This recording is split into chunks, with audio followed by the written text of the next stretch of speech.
Para agradecer o nome do Senhor e que com certeza todos vocês estão aqui para meditar sobre o sofrimento, sobre a morte de Jesus, que foi necessário para a nossa salvação. E por isso também nós queremos hoje, de uma maneira diferente, nós queremos lembrar esse fato. O nosso culto não será um culto litúrgico, ele será um culto, na verdade, de reflexão, onde nós vamos ler alguns trechos referentes à história da paixão e morte de Jesus. Nós vamos cantar também hinos referentes exatamente a esses acontecimentos e refletir sobre esses fatos. Nossa programação divide-se em duas partes. A primeira parte é exatamente essa leitura e reflexão. A segunda parte será a celebração da Santa Ceia, num clima que a gente procura rememorar e lembrar, assim como Jesus o fez. Ele fez de uma maneira especial junto com seus discípulos e assim nós também queremos fazê-lo dessa forma. E depois do encerramento, nós queremos encerrar também de uma maneira assim a nos marcar e deixar uma marca para nós, que com certeza vai fazer com que todos nós possamos refletir um pouco mais.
Faltavam 2 dias para a festa da Páscoa e a festa dos pães sem fermento.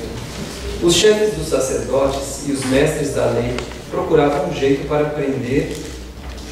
prender Jesus em segredo e matá-lo. Eles diziam: não vamos fazer isso durante a festa, para não haver uma revolta no meio do povo. Jesus estava no povoado de Betânia, sentado à mesa na casa de Simão, o leproso. Então uma mulher chegou com um frasco feito de alabastro, cheio de perfume de nardo puro, muito caro. Ele quebrou o gargalo do frasco e derramou o perfume na cabeça de Jesus.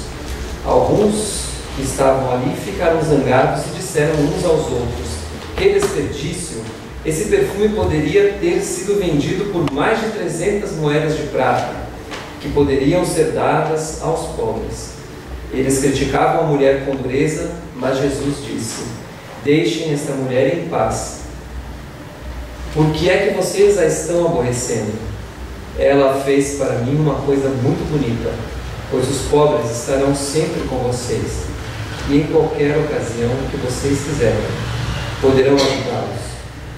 Mas eu não estarei sempre com vocês. Ela fez tudo o que pôde, pois antes da minha morte veio perfumar o meu corpo para o meu sepultamento. Eu afirmo a vocês que isto é verdade. Em qualquer lugar do mundo onde o Evangelho for anunciado, será contado o que ela fez, e ela será lembrada.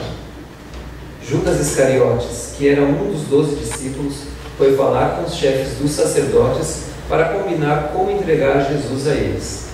Quando ouviram o que ele disse, eles ficaram muito contentes e prometeram dar dinheiro a ele. Assim, Judas começou a procurar uma oportunidade para entregar Jesus. Pelo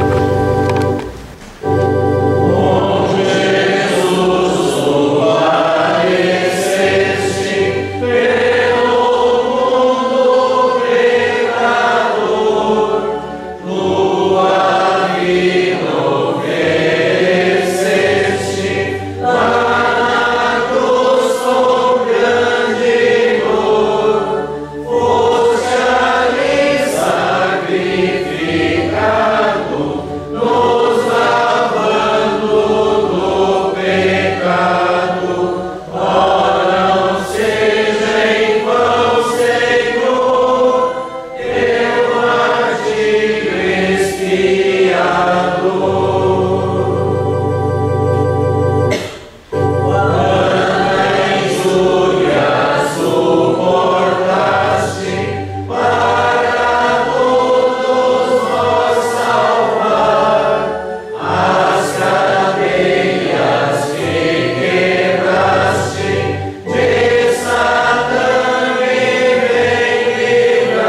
Marcos 14, de 12 a 21.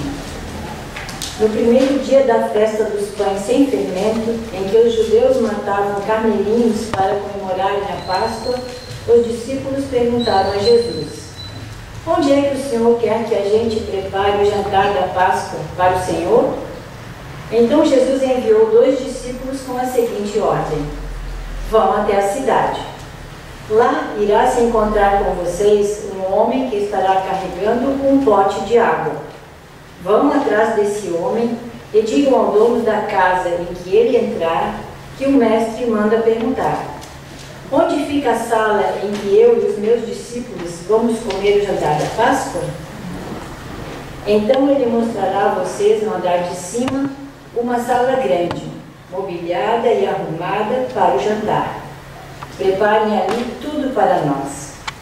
Os 2 discípulos foram até a cidade e encontraram tudo como Jesus tinha dito.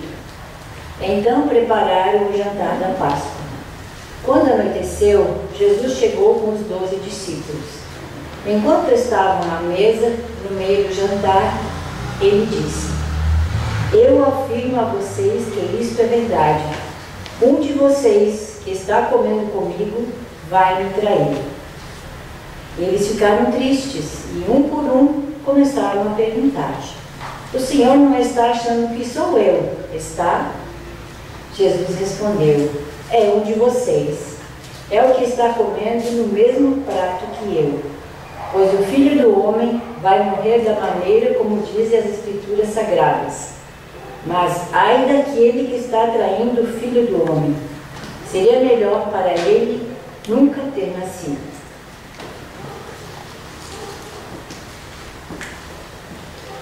Marcos 22 a 26. Enquanto estavam comendo, Jesus pegou o pão e deu graças a Deus. Depois partiu o pão e o deu aos discípulos, dizendo: peguem, isto é o meu corpo. Em seguida, pegou o cálice de vinho e agradeceu a Deus. Depois passou o cálice aos discípulos, e todos beberam do vinho. Então Jesus disse: isso é o meu sangue, que é derramado em favor de muitos, o sangue que garante a aliança feita por Deus com o seu povo. Eu afirmo a vocês que isso é verdade. Nunca mais beberei deste vinho, até o dia em que beber com vocês um vinho novo no reino de Deus. Então, eles cantaram canções de louvor e foram para o Monte das Oliveiras.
Vocês vão fugir e me abandonar, pois as Escrituras Sagradas dizem: matarei o pastor e as ovelhas serão espalhadas. Mas depois que eu for ressuscitado, irei adiante de vocês para a Galiléia. Então Pedro disse a Jesus: eu nunca abandonarei o Senhor, mesmo que todos o abandonem. Mas Jesus lhe disse: eu afirmo a você que isso é verdade.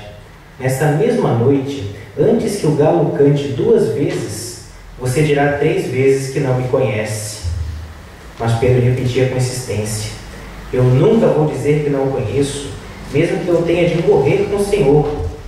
E todos os outros discípulos disseram a mesma coisa. Jesus e os discípulos foram a um lugar chamado Getsêmani. E Jesus lhes disse: sentem-se aqui, enquanto eu vou orar. Então Jesus foi, levando consigo Pedro, Tiago e João. Aí ele começou a sentir uma grande tristeza e aflição e disse a eles: a tristeza que eu estou sentindo é tão grande que é capaz de me matar. Fiquem aqui vigiando. Ele foi um pouco mais adiante, ajoelhou-se, encostou o rosto no chão e pediu a Deus que, se possível, afastasse dele aquela hora do sofrimento. Ele orava assim: Pai, meu Pai, tu podes fazer todas as coisas. Afasta de mim esse cálice de sofrimento. Porém, que não seja feito o que eu quero, mas o que tu queres. Depois voltou e encontrou os 3 discípulos dormindo. Então disse a Pedro: Simão, você está dormindo? Será que não pode vigiar nem uma hora? Vigiem e orem para que não sejam tentados. É fácil querer resistir à tentação. O difícil mesmo é conseguir.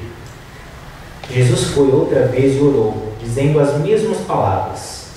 Em seguida, voltou ao lugar onde os discípulos estavam e os encontrou de novo dormindo. Eles estavam com muito sono e não conseguiam ficar com os olhos abertos, e não sabiam o que responder a Jesus. Quando voltou pela terceira vez, Jesus perguntou: vocês ainda estão dormindo e descansando? Basta, chegou a hora, e o Filho do Homem está sendo entregue nas mãos dos maus. Levantem-se e vamos embora. Vejam, aí vem chegando o homem que está me traindo.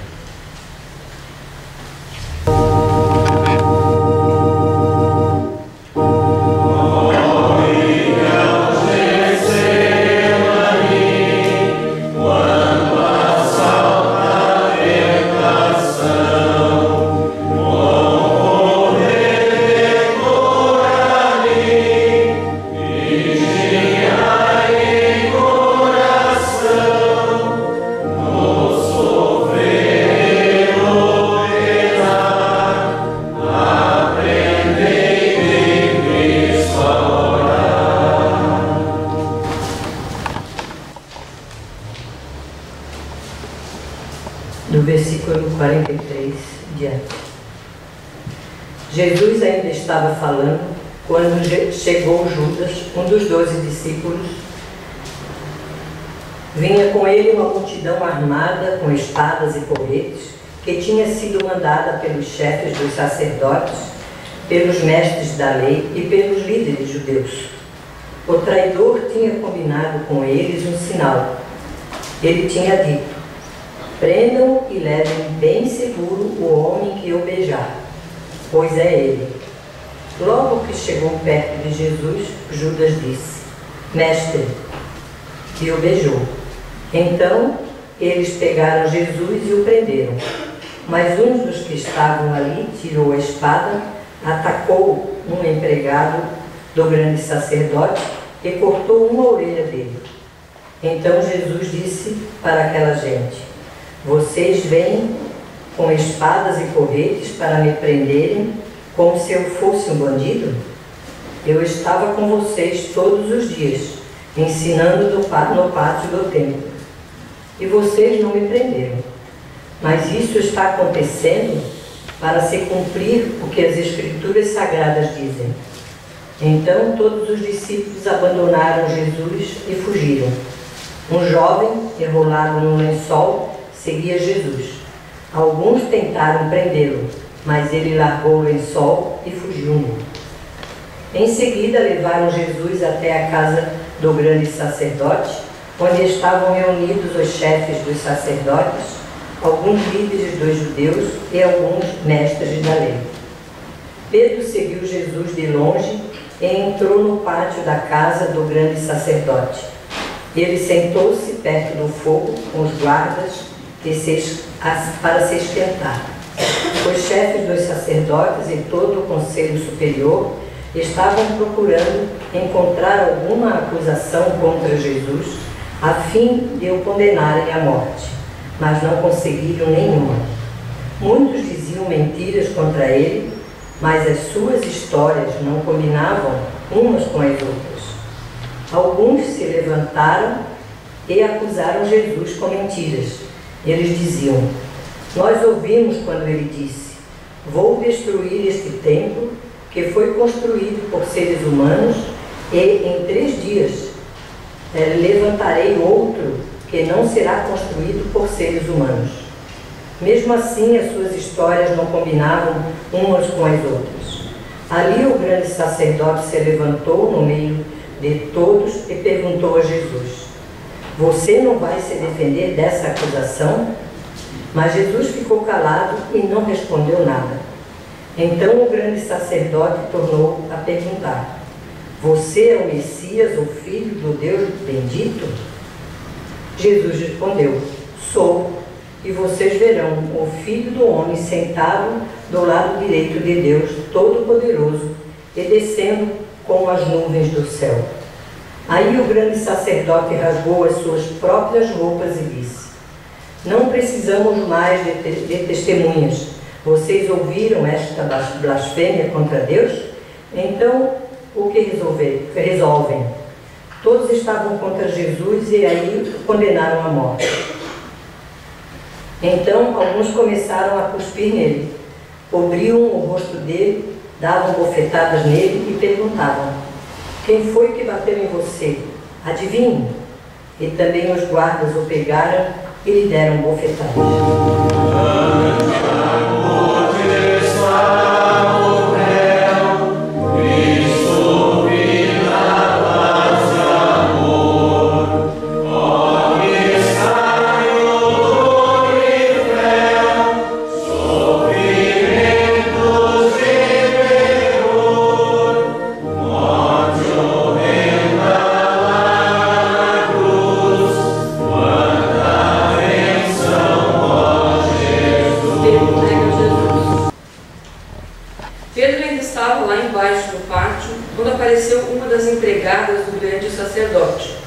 Ela viu Pedro se esquentando perto do fogo, olhou bem para ele e disse: você também estava com Jesus de Nazaré.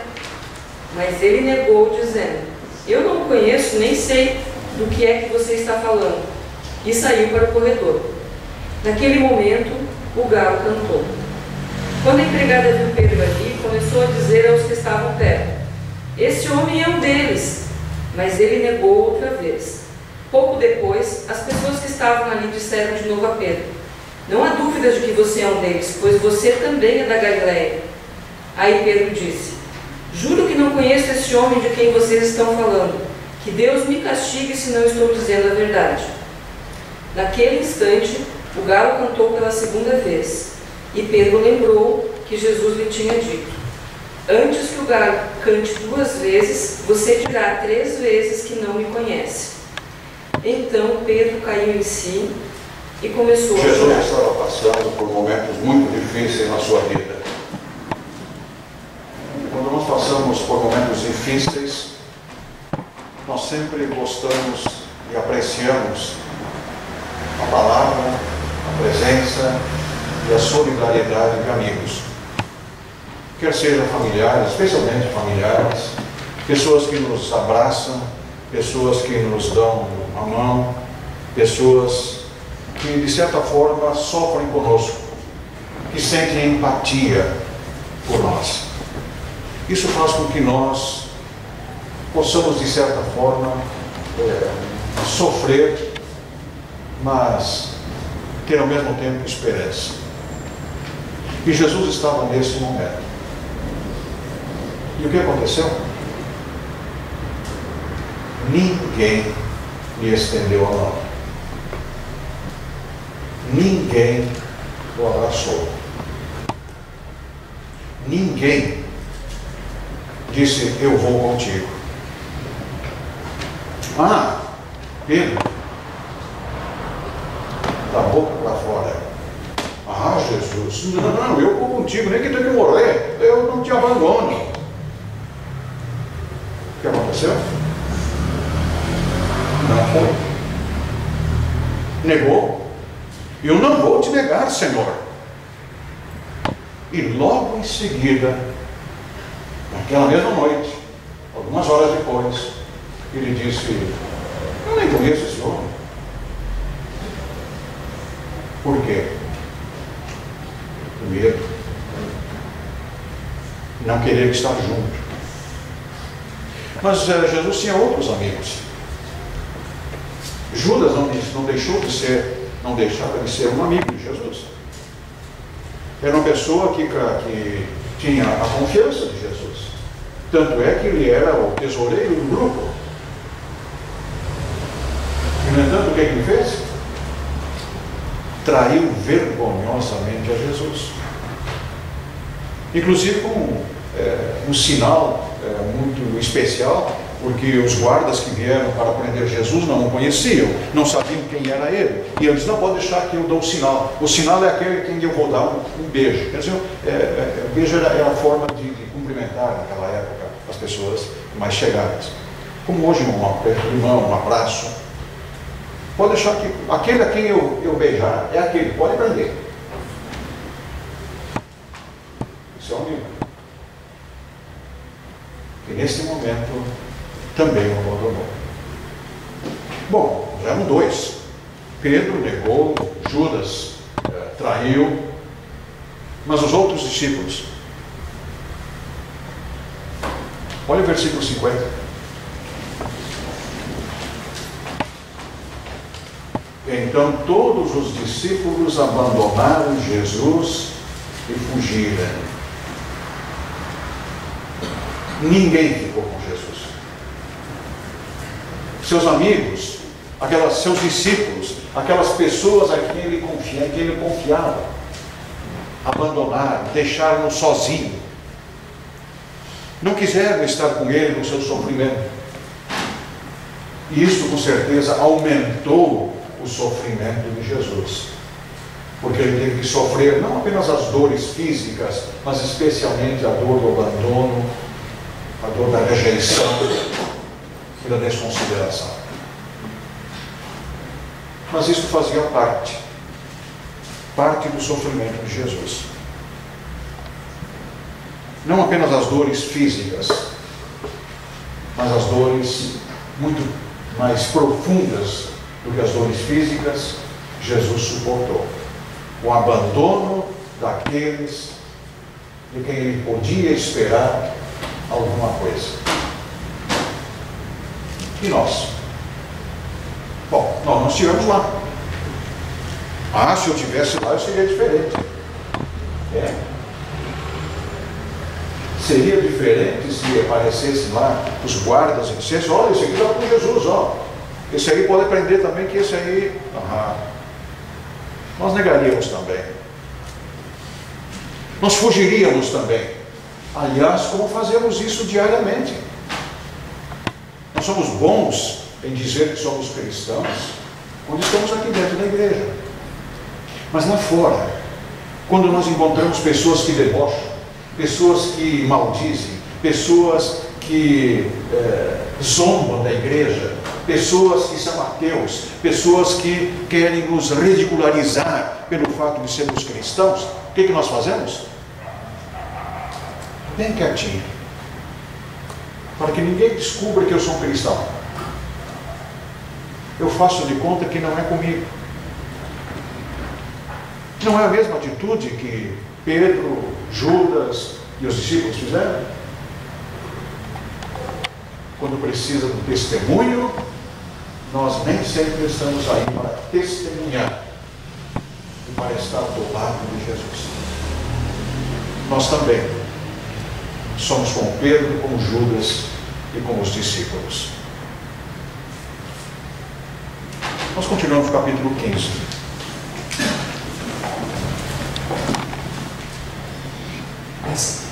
Assim que amanheceu, os chefes dos sacerdotes se reuniram com os líderes dos judeus e com os mestres da lei e com o conselho superior e fizeram os seus planos. Eles amarraram Jesus e o levaram e o entregaram a Pilatos. Pilatos perguntou: você é o rei dos judeus? Quem está dizendo isso é o Senhor, respondeu Jesus. E os e os chefes dos sacerdotes faziam muitas acusações contra ele. Então Pilatos fez outra pergunta: você não vai responder? Veja quantas acusações estão fazendo contra você. Porém Jesus não disse nada, e Pilatos ficou muito admirado com isso. Em toda a festa da Páscoa, o governador costumava soltar um dos presos a pedido do povo. Naquela ocasião, um homem chamado Barrabás estava preso na cadeia junto com alguns homens que tinham matado algumas pessoas numa revolta. A multidão veio e começou a pedir que, como era de costume, Pilatos soltasse um preso. Então ele perguntou: vocês querem que eu solte para vocês o rei dos judeus? Ele sabia muito bem que os chefes dos sacerdotes tinham inveja de Jesus e que era por isso que haviam entregado ele. Mas os chefes dos sacerdotes atiçaram o povo para que pedisse a Pilatos que, em vez de soltar Jesus, ele soltasse Barrabás. Pilatos falou outra vez com o povo. Ele perguntou: o que vocês querem que eu faça com este homem que vocês chamam de rei dos judeus? E eles gritaram: crucifica! Que crime ele cometeu? Perguntou Pilatos. Mas eles gritaram ainda mais alto: crucifica! Crucifica! Então Pilatos, querendo agradar o povo, soltou Barrabás, como eles haviam pedido. Depois mandou chicotear Jesus e o entregou para ser crucificado. Aí os soldados levaram Jesus para o pátio interno do palácio do governador e reuniram toda a tropa. Depois vestiram Jesus com uma capa vermelha e puseram na cabeça dele uma coroa feita com ramos cheios de espinhos e começaram a saudá-lo dizendo: viva o rei dos judeus! Batiam na cabeça dele com o bastão, cuspiam nele e se ajoelhavam, fingindo que o estavam adorando. Depois de terem caçoado dele, tiraram a capa vermelha e o vestiram com suas próprias roupas. E em seguida levaram para fora a fim de o crucificar.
capítulo 15, versículos 21 até 41.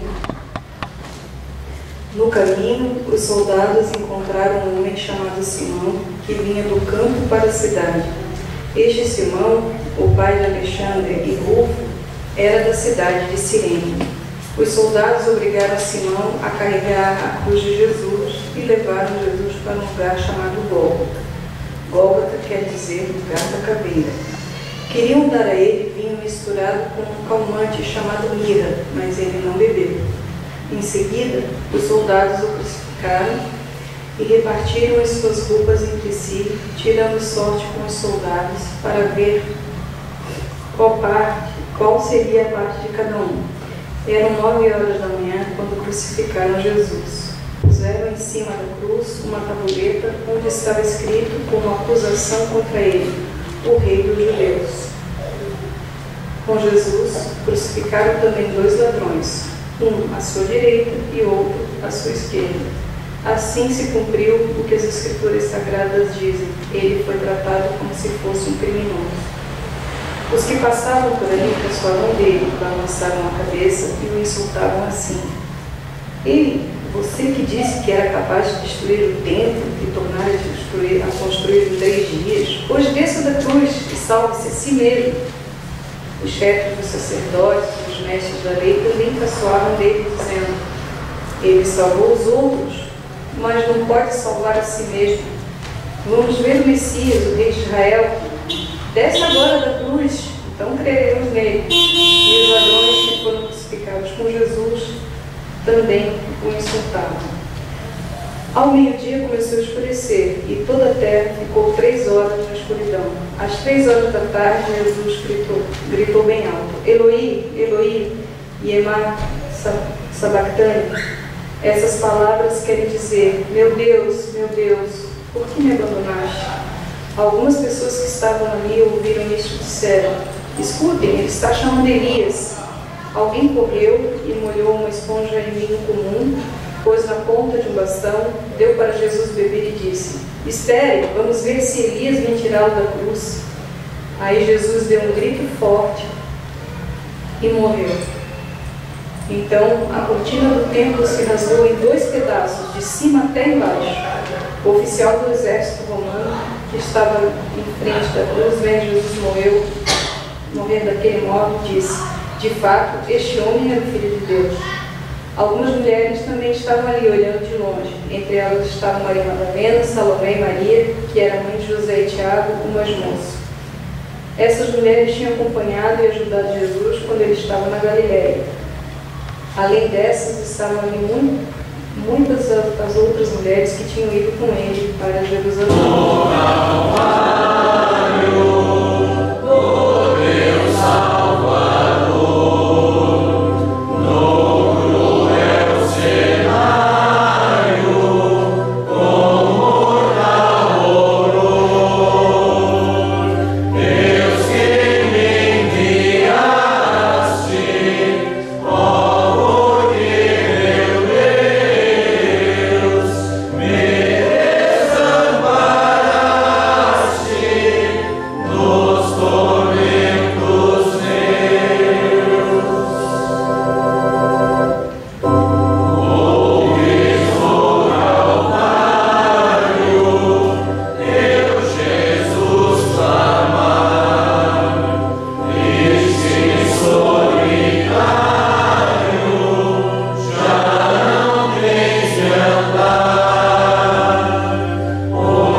José também esperava a vinda do Rei de Deus. Era o dia da preparação, isto é, a véspera do sábado. Por isso José, tomando coragem, foi falar com Pilatos e pediu o corpo de Jesus. Pilatos ficou admirado quando soube que Jesus já estava morto. Chamou o oficial romano e perguntou se fazia muito tempo que Jesus tinha morrido. Depois de receber a informação do oficial, Pilatos entregou a José o corpo de Jesus. José comprou um lençol de linho, tirou o corpo da cruz e enrolou no lençol.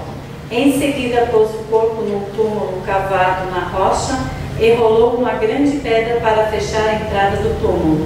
Maria Madalena e Maria, a mãe de José, estavam olhando e viram onde o corpo de Jesus foi colocado.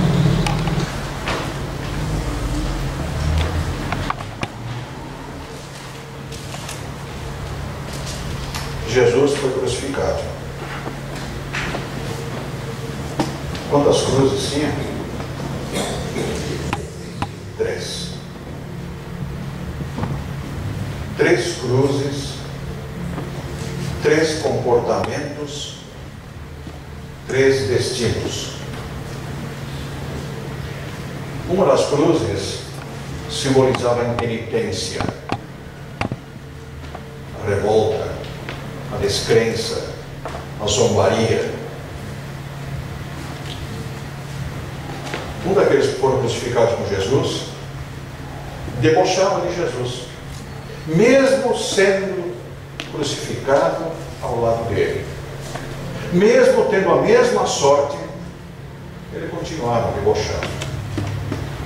Era um homem duro, insensível e impenitente. Tinha tido uma vida completamente desregrada, tanto que ele estava sendo crucificado. E, no entanto, ele ali estava, talvez até simbolizando parte da humanidade.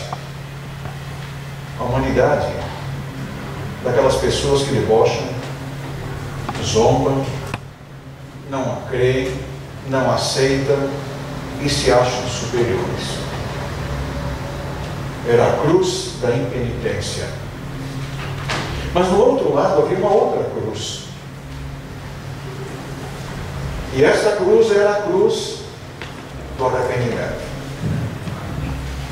A cruz onde aquele também ladrão, também malfeitor, também bandido, se arrependeu. Olhou para os seus atos, para a sua vida pregressa, olhou para aquilo que ele tinha cometido, as grandes injustiças e o grande sofrimento que ele tinha causado a outras pessoas, e se arrependeu. E se arrependeu e reconheceu em Jesus aquele que pode perdoar. De um lado, a cruz do impenitente, do outro lado, a cruz do arrependido, e no meio, a cruz de Jesus, a cruz do perdão, a cruz que olha tanto para a direita quanto para a esquerda, que olha tanto aquele arrependido quanto aquele não arrependido, e oferece o perdão. Aquele que diz: Pai, perdoa-lhes, porque não sabem o que fazem. Pai, perdoa eles. E ele não estava pedindo apenas por aquele arrependido, ele estava pedindo também para o arrependimento daquele impenitente. Esta é a cruz do Cristo para todos. Cristo para os cristãos, mas não apenas para os cristãos, para aqueles que não são cristãos também. O perdão oferecido de maneira universal, de maneira igual para todos. E este é o perdão oferecido por Jesus. E nós podemos escolher a cruz que nos representa. A cruz da impenitência, da soberba, do egoísmo, do pecado. A cruz do arrependimento, do pedido de perdão. E aí no meio, a pessoa da cruz de Cristo, que está ali para perdoar, para nos dar vida e salvação. Esta é a história da nossa salvação. Esta é a história que pode mudar as nossas vidas, dependendo qual tipo de cruz nós vamos aceitar e qual tipo de cruz nós vamos levar em nossas vidas, como arrependimento ou como impenitência. E Cristo está ali, pronto para perdoar e para nos levar à vida eterna.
Nosso Senhor Jesus Cristo, na noite que foi traído, tomou o pão e, tendo dado graças, o partiu e deu aos seus discípulos, dizendo: tomai e comei, isto é meu corpo que é dado por vós. Fazei isto em memória minha. E semelhantemente também depois da ceia tomou o cálice e, tendo dado graças, entregou, dizendo: bebei todos desse. Este cálice é o novo testamento do meu sangue, que é derramado para a remissão de vossos pecados. Fazei isto quantas vezes o beberdes, em memória minha. Amém. Santa Ceia. Convidou seus discípulos para estarem com ele. Ofereceu seu próprio corpo e seu próprio sangue, através do pão e do vinho. Nós cremos, nós aceitamos, e por isso nós vamos participar também desta ceia.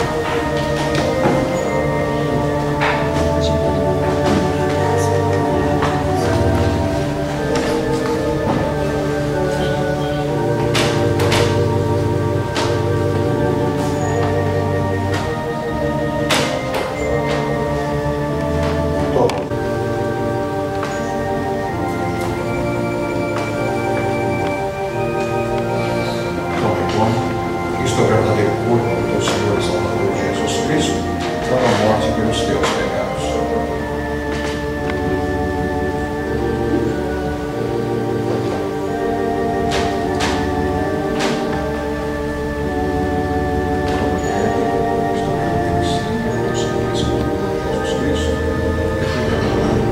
O Senhor te abençoe e te guarde.